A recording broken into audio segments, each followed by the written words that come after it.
technology. Hope you enjoy.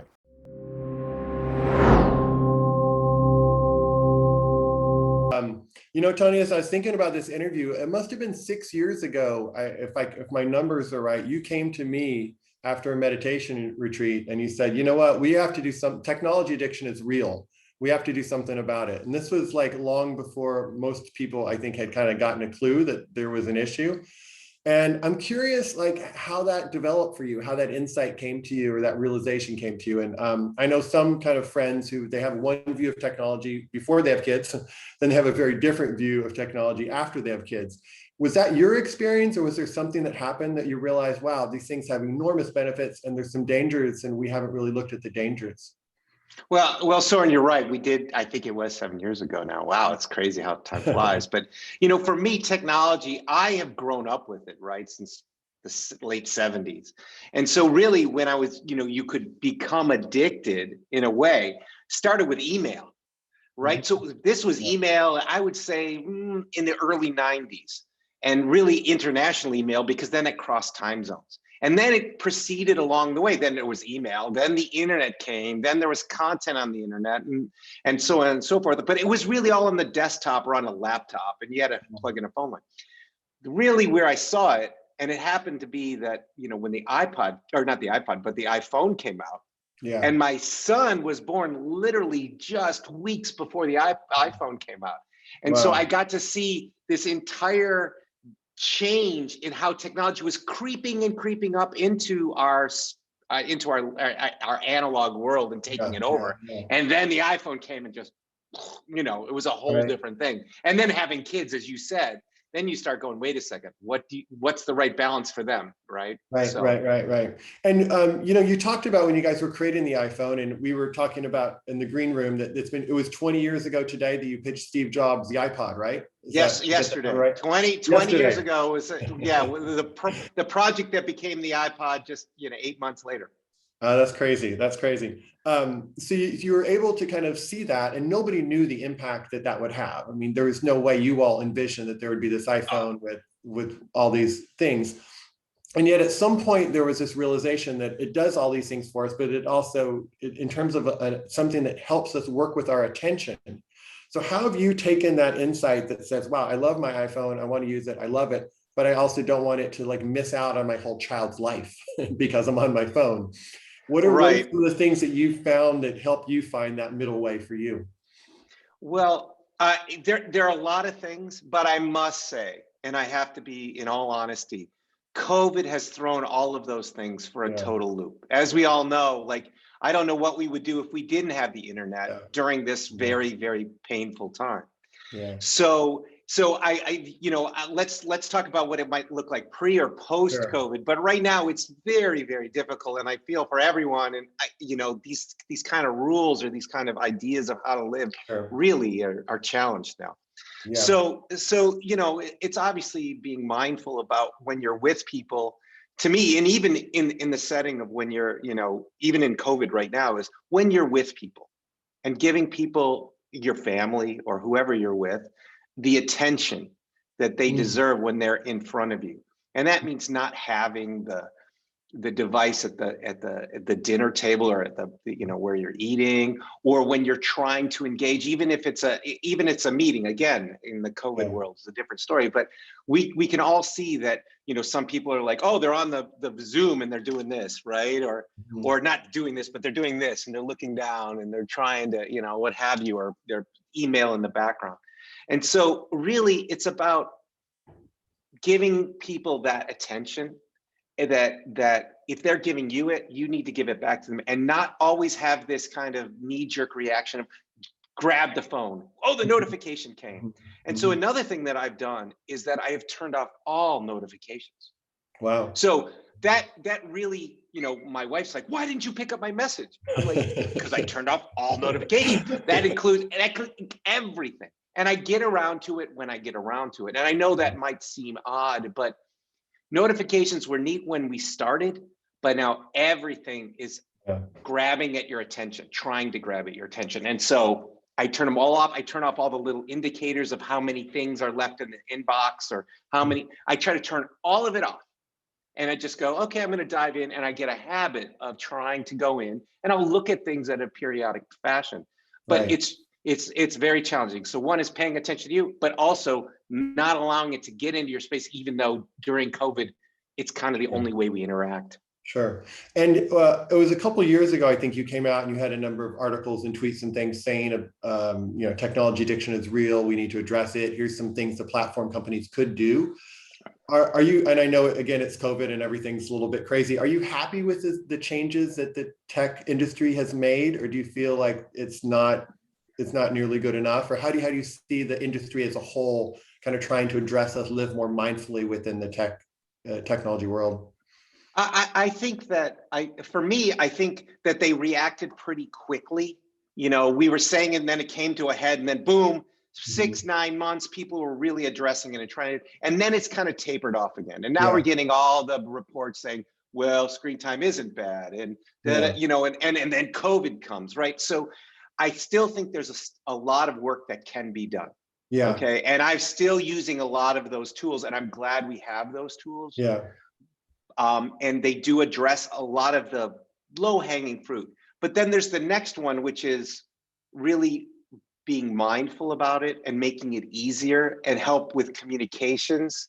Again, in COVID, it's really tough. But pre-COVID, we were getting to a nice normal where we could be screen-free on Sundays, and we could be, you know, we could get that, and the tools would help us do that. I hope to go back to that. But the tools are good. Not amazing or great, but it's way better than nothing where we were at for everyone. So that I thought was a big win for all of us when they stood up, and hopefully we'll get back to that at some point. And things like screen time wasn't, the screen time was not a thing at Apple, I think, before that, where they notify us of our screen time. I think that came about through that. Kind of looking at, well, they were kind of upset at me. A few people are kind of upset at me at Apple because they're like, "Why didn't you just tell us? And why'd you go to the press?" I'm like, "Well, because I know how Apple works." You've been there too long. And so, but you know, nothing personal to those great people. You know, they all have their priorities, but we had to make our priorities known. But yeah, it was great to see them react so quickly and even update the tools a couple of times. So. And one of the things I noticed is, you know, I think there's a lot of unintended consequences. I think you like to use that phrase, like when you were creating the iPhone, you had no idea all these things were going to happen. And then there's other people, particularly Social Dilemma. We have Tristan Harris coming in tomorrow, who says, you know, actually a lot of this is intended. There's really a lot of thought and intention going into some of these algorithms to get us to do whatever it is to click it, right? So if I'm a part of one conspiracy group, they're going to suggest a whole bunch of other conspiracy groups just so I kind of stay on, that they don't want to lose my attention. Or, you know, Netflix gives us, what, 4 seconds before we can decide whether we want to watch the next video. They know that the least time we have to think about how we want to spend that next hour, the better for them in terms of just kind of gathering our attention. So how do you see it? Do you see it as it's intentional or not intentional? It seems like it's a pretty good argument that there's a fight for our attention going on right now. And there's billions and billions of dollars, and the smartest minds of our country, of our world are kind of focused also on how do we keep and sustain somebody's attention. How do you see that working? And do you feel like there's a mixed bag there, or does it, how do you see it? With something like Netflix, they're not trying to get you addicted. What they're doing is, you know, it's a subscription service, so all you can eat, basically. Yeah. Right. So as far as I'm concerned, they're just trying to make it incredibly easy to use and seamless, and like give you what you want. You don't have to be there. You don't have to click on something so they get paid. Okay. Right. So I think that's just because they made the user interface really, really good and I don't think they're trying to, keep you in and hold you in and say, you must see this.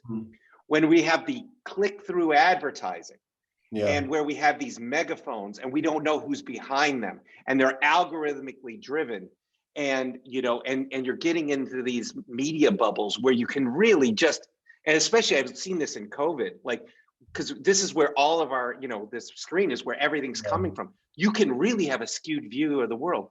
And so that is where I totally believe they are creating things to make you addicted so that they can make money. Now, back to your tools question in the platforms, you know, one of the big things that I was advocating for was nutritional labels. And that was nutritional labels for what is inside of these apps that you're downloading, right? Just like there's a lot of fat, sugar, salt, protein, what have you.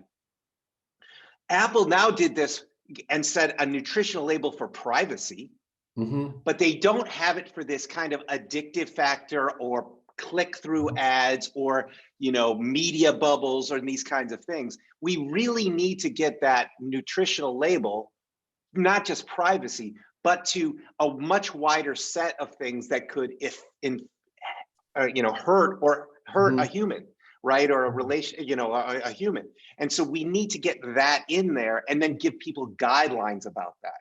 That's and I don't think we're not there yet. And and as we can see, what is bad content? You know, we're all of these arguments, but we really still need that tool from the platform companies that allow these apps to go into our devices so that we can make smarter choices, just like we do with food consumption.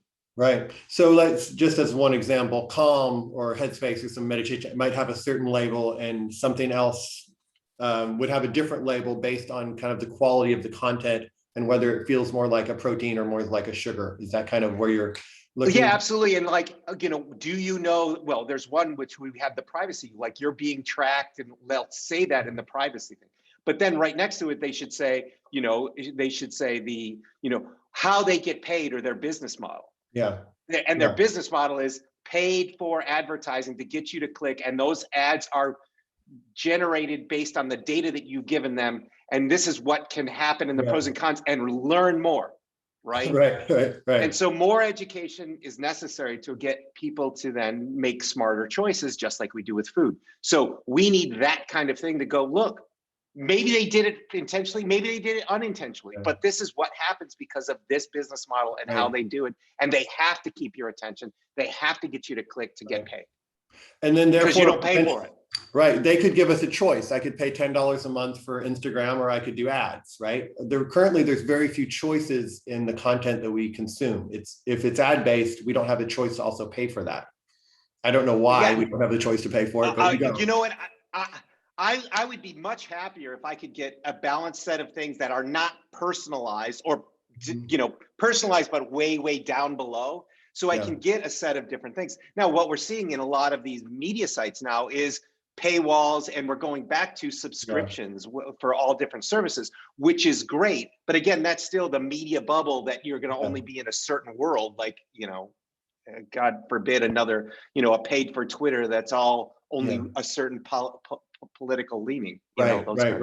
That would be danger too. So Tony, as we look at your life, I'm curious if you kind of scan out. I was reading your bio on Future Shape, your investment company, and you said, I think the last line of that is trying to make a better world for my children.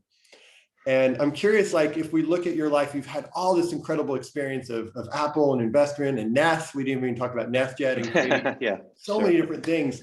What draws your heart now? How do you feel like how at the end of the day do you feel like I'm living that last line of my bio, or I haven't lived that last line of my bio? Like, what are some of the metrics that you're trying to use to navigate how you spend your time and use your time and resources and knowledge and things to kind of move the world in a slightly better direction? Or do you feel like it's all just still a crazy experiment?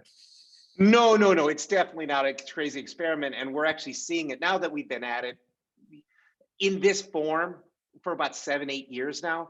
And because it's all about investing, or we really call ourselves mentors with money, we're going on at Future Shape and investing in these big ideas, these big, bold ideas well before the world knows about them. Like, we were one of the very first checks into Impossible Foods, right? You guys probably know what Impossible Foods is. And so that was before this whole, what's the future of meat and future of food? We were doing that well before. And now you can see that flower has bloomed, and hopefully that's going to help the planet, help our health, all these kinds of things.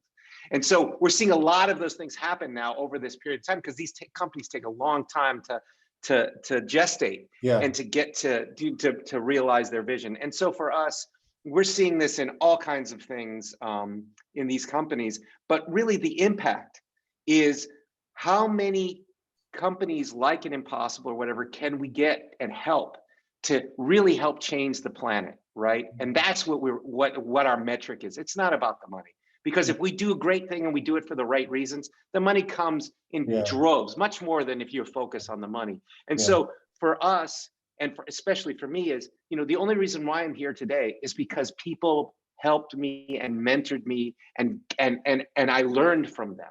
And so what we're trying to do is give back to those entrepreneurs doing these world-changing things for the good of society, of our health, of our planet, and help them, just like I was helped, to realize their vision faster and bigger than ever, to then help correct some of these really, really real big problems that we have on the planet. And that, to me, if we can make lots of those, not just companies, but entrepreneurs with that mindset that they go at some point in their career and start mentoring another 50 or 100 people. That's the way we're going to get this thing, because this is going to be a long-term thing. And if we get to 2050 and we somehow make it, we're going to be on the razor's edge. We're going to continually live there into eternity. Like, we've hit that limit. We're going to always have to live on a budget. And so we need people always thinking about this holistic way of how we live into the future. No more can we just think about these, forget about the externalities. We need to factor them in, and we need all the mindsets of the smartest people in the world learning that and following that and creating companies and technologies and to allow us to live on this planet in symbiosis. Right. You have kids, I have kids. We're all like, what the future looks like for them.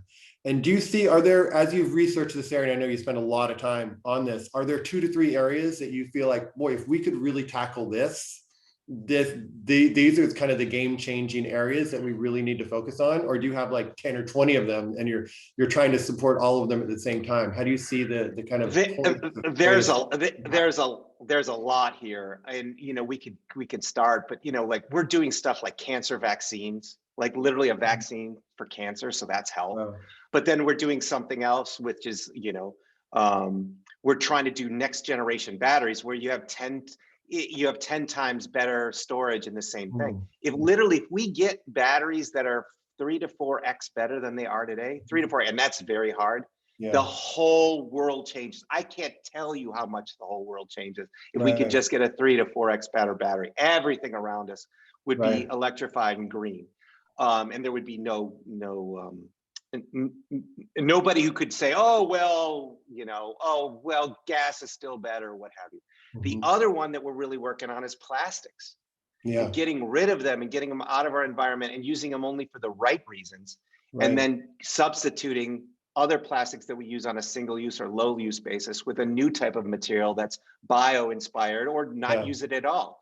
So we have over 200 investments in things all around the planet trying to help out. Another one that's really important to us is where we're helping the small business owner. And this is particularly in India, Southeast Asia, in Latin America, in Africa, where there are lots and lots of people living, they're making a living working for themselves in farms, fields, where have you, in little shops, and trying to bring them up so that big business doesn't take over, but the little businesses can thrive and keep those communities intact as they are, as opposed to, here comes the next strip mall with the same brands all across, a country.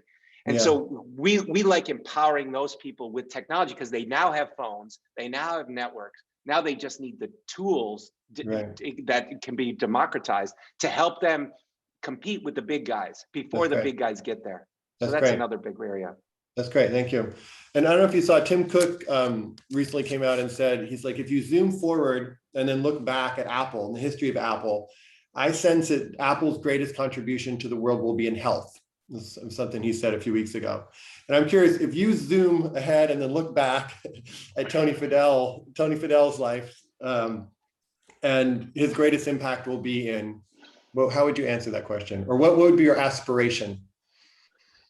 My aspiration is, as I said, is can we get 1,000 or 2,000 people, I've had 10,000 people work for me at certain times. Get all of those people, those incredibly smart, talented people, all thinking circularly, thinking about this planet and the communities and our health all together as one, and get lots of minds thinking this way, so we can really move it from, oh, it's just about money and metrics, to this holistic view. And if we have enough people doing that, to me, that would be the legacy that I would love to leave. What we do, what we build, these different devices and everything, they come and go within years. The iPod's gone. No one even knows what that is anymore, right? And so smartphones will be around, but they come and go in years. I always wanted to be an architect, because I'm like, oh, look at this building. It's there for hundreds of years. Well, that's not me. But what we can do is we can get the spirit, we can get the mindset, and if we can change people's minds and have them think in this different way, and have many people teaching other people how to do it, that to me is much more power than any one object or anything that was ever created. So, wonderful. And some people look at it, at a lot of these problems, and say, yeah, if we could create a new battery, if we could create new plastics, and that's all like super important. And then there's a different side that says, as long as we have hate and greed and delusion, and people are not happy with who they are, we're just going to create conflict in the world. We're going to create bad shit. And how do we actually work and support people on their kind of inner world and inner dimension, so that they're actually kinder, better people in the world with a different relationship to the earth? How do you see that dimension? Because I know personally in your life, that's a big focus, being a great father, being a present husband, I know that that's something that you care a lot about. And I'm curious, is that in your thinking, and as you look at the life, how we can support a life, is that kind of like, well, here's how I do that? Or are you kind of like, well, I know how to create shit, and I want to support people to create shit, and that's just my gift? Or how do you see those two worlds? Because I feel like they both have a place. I fully agree with you. And what I have learned, and especially in your opening part of this section, was all about like hate and greed and all that stuff.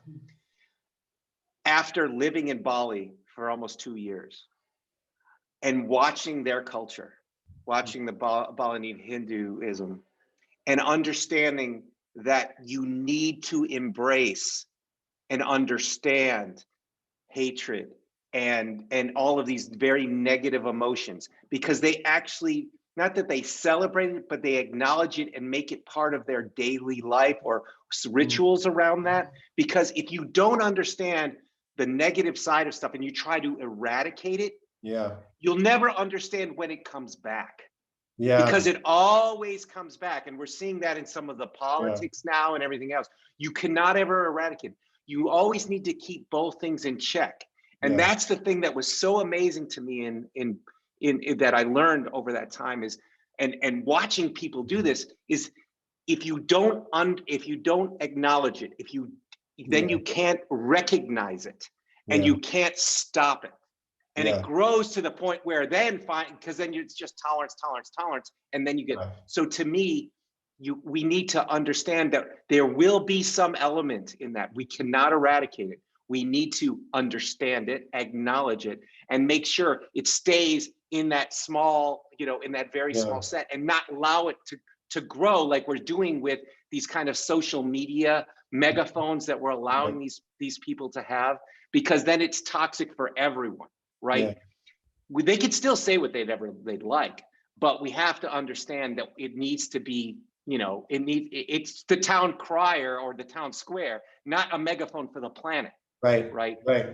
And so, there's a power in ambition, and there's a power in desire, and there's a power in anger, if I hear you right, that can be harnessed, and it doesn't have to turn into something that becomes hurtful to other people or to the planet. Is that Exactly. It's understanding it, acknowledging it, knowing that it's going to exist, but to then make sure that you make it as less impactful as possible. But you can never eradicate it, and don't try to, because that's the yin and yang of the whole thing. And that was that's great, amazing to me, living there and seeing the people do that. It's great. And actually, they just had Nyepi on Bali, and if you haven't ever experienced Nyepi on Bali, it's an amazing thing. Do they celebrate those energies? Do they celebrate? Oh yeah. So Nyepi, the the whole island shuts down for an entire day. Now we know what that was like because of COVID, but pre-COVID, you never knew what like that was like.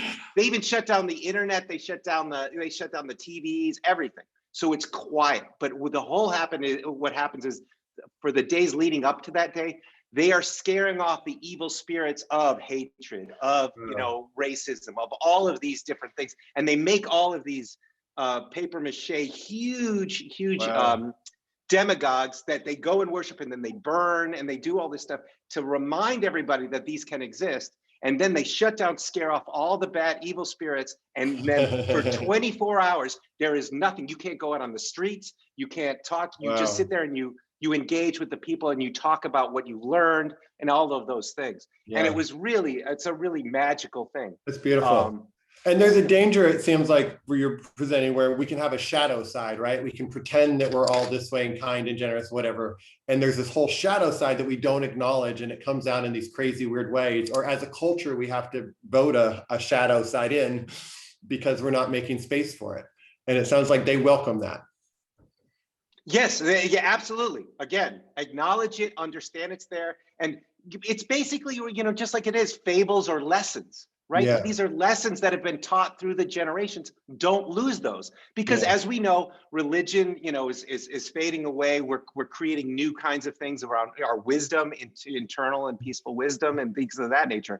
But you always have to bring those in and not try to, diminish them so much that you don't acknowledge it. And in your conversations with other leaders and tech leaders and different people who are trying to kind of impact the world, it feels like there's a phase of our life where we're just trying to we're trying to make enough to make it. We're trying to make enough to like survive, pay for our kids' college, get a house. There's that kind of like initial things. And there's a certain group of people who are fortunate enough to kind of get that taken care of at an early age, or in some ways. And then they look out and they're like, okay, now what do I now how do I contribute? Like what else is there? And again, that's different stages of life or different opportunities of life. When you look at a lot of the tech leaders that who've maybe kind of been fortunate enough, right, to have been able to address that kind of early on, and can now look at the world and say, how do I use the rest of my heartbeats and my moments here in a beneficial way? Do you see a rising interest to tackle some of these kind of global issues or global problems? Or how does that community in your network, what are they thinking about, or what are they concerned about? Yeah, I see it rising. It's not as rising as fast as I'd like. And sometimes the motivations aren't always there. Like I said, we were starting when it wasn't a fad to invest in, in the future of foods. And now everyone's jumping in because they see it as a gold rush. So I wish it was faster than that. But I think luckily, and I know this isn't the right motivation, but luckily the world is turning to that. And people, whether rightly or wrongly, are motivated by that. And it's going to help us all. And hopefully, it's very interesting because of our portfolio and the companies we work with. All of these people who I haven't engaged with in years because they are VCs and they were doing certain things are now all of a sudden calling me. What do you got? What do you got? How can I help? How can I invest in the things that you're doing? And so, I don't want to say, use them, but it's great to be able to have access and work with them to be able to bring these things together, right? These worlds together, because they do need help to flourish. And so some people are moving in the right direction with the right mission-based philosophy, and other people are moving this way because of, a monetary-based philosophy. Rightly or wrongly, we're going to need everybody working on this. And I'm not going to pick and choose who's going to come there, as long as we're doing the right thing by the technology and the teams and everything to realize their mission, regardless of what other people want the outcome to be. Beautiful. We just have a few minutes left. Tony, is there anything we didn't touch, anything you want to leave us with, anything that's on your heart that you feel like would be important to bring forth? Yeah, I think this COVID period was a very good way for me to take and the things that I've been learning through our sessions and through the other things that I've been interested in over the last 10, 15, 20 years, and take a real hard look, because you didn't have the distractions, and use this time and embrace it, and not just how can I say, oh, it's very sad. No, yes, there's many sad pieces of it, but we can also use it to change ourselves and change our being and what we want to be. Yeah. And I know that coming out of this, I have dramatically changed some of my thoughts about what I'm going to be doing differently on the other side of it, Yeah. and not go back to the way I was, Right. because you don't need to, and the world has learned there's many things that we were doing frivolously that we don't need to do. Exactly. I don't want to be a time zone zombie anymore. Yeah. These Yeah. kinds of things. And so to me is taking this time and seeing it both as a sad time, but also as a blessing in disguise that makes us rethink about ourselves, but also ourselves and the world and our relationship to it. Yeah. Yeah. Well, And Tony, each other. it's a pleasure. Yeah. And I love your thinking. And it's so nice to get to know you over the last, I don't know, 7 or 8 years and see how your life is also kind of, it's a continual invention. Like you're not just inventing the iPhone or the iPod, you're also inventing this whole kind of life, right? Which is just like, how do I use the talents, the interest in entrepreneurism, the interest in creating new things, the power of that innovation, and how do I use it in the direction that feels the most meaningful to me? And I love your heart, and I love the passion that you bring to that. And so thank you so much for joining us. Well, Soren, thank you so much. Thank you for connecting with me back when we were 7 years ago, and staying connected. And I'm looking forward to continuing. And let's see where this journey takes us over the next 10 years, 20 years, 30 years, because it's going to only grow. And I'm so thankful to you for wisdom and Wisdom 2.0. I'm looking forward to being a part of the community as it grows. So thank you. Wonderful. All right. Thank you so much, Tony. Thank you, everyone.